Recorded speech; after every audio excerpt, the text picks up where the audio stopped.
So have you ever really stopped to think about what it takes to lead? I don't just mean manage a team, but to actually truly connect with people, to inspire them, and to build a culture of courage. Well, that's exactly what we're jumping into today.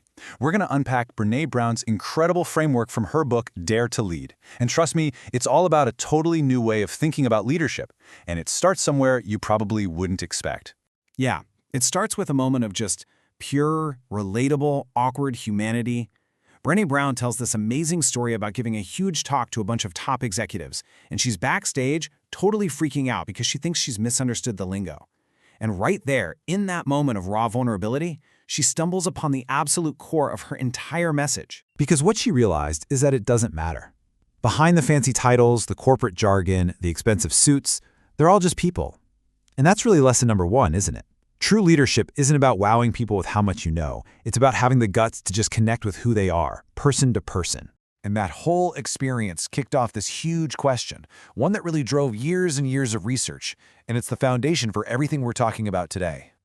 In this world we're living in, with all its constant change and uncertainty, what does it actually take to be a great leader?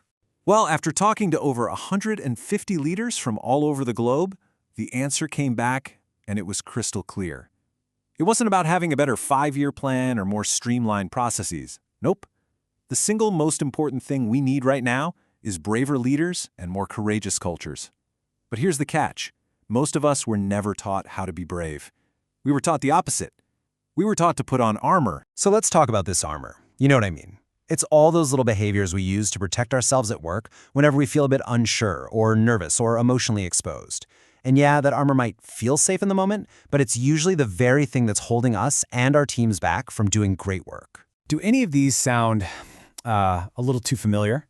That perfectionism that just grinds everything to a halt, or maybe that constant sarcasm that we pretend is just joking, but it really creates a culture of distrust. How about that pressure to be the one with all the answers, or treating burnout like it's a badge of honor?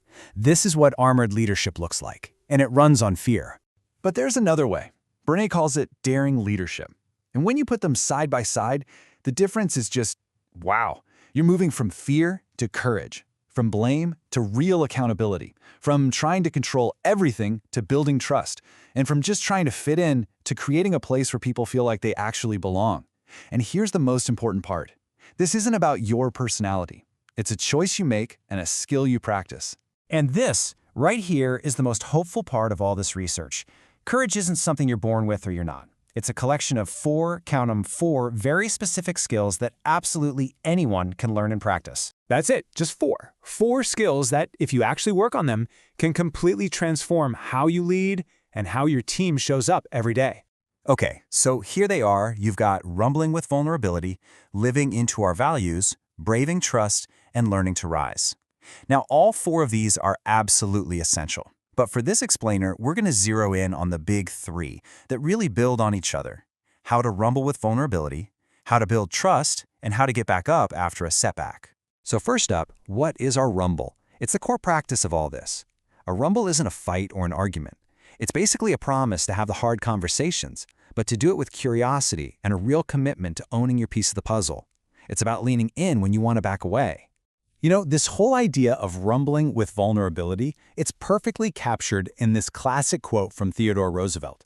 Courage isn't about being a critic in the stands. It's about being the one who's actually in the arena, getting messy, knowing you might fail, but choosing to show up anyway.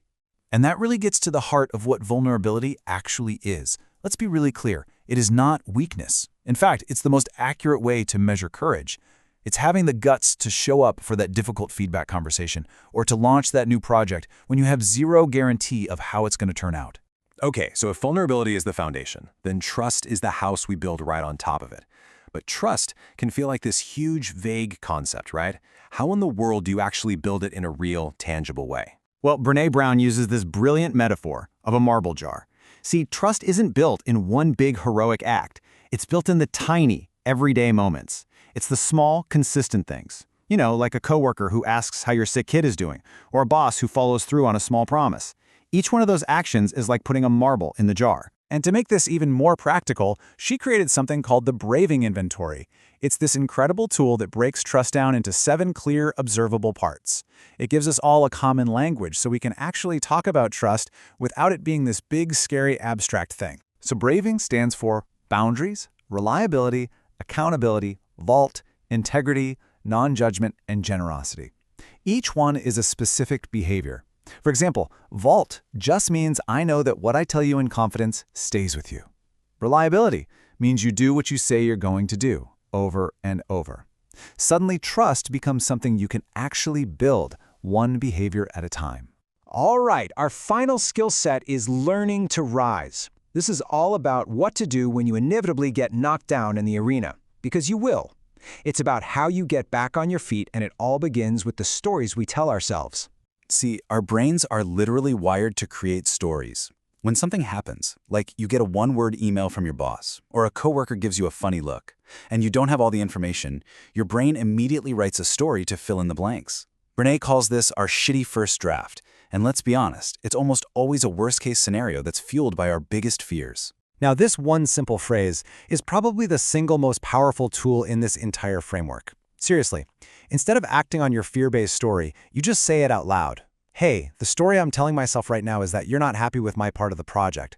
It's not an accusation, it's vulnerable, and it instantly opens the door for a real, honest conversation. It's a game changer. When you step back and look at it, all of these skills, grumbling with vulnerability, building trust with the braving inventory, rewriting our stories, they're all about one thing: finding the courage to walk into that cave we're afraid of, because the real treasure of leadership, it's not found where it's comfortable and safe. It's found on the other side of discomfort. And that really is the choice every single one of us has to make as a leader, every single day. So, what's it going to be? Will you choose to stay comfortable inside your armor, or will you choose to dare greatly and lead?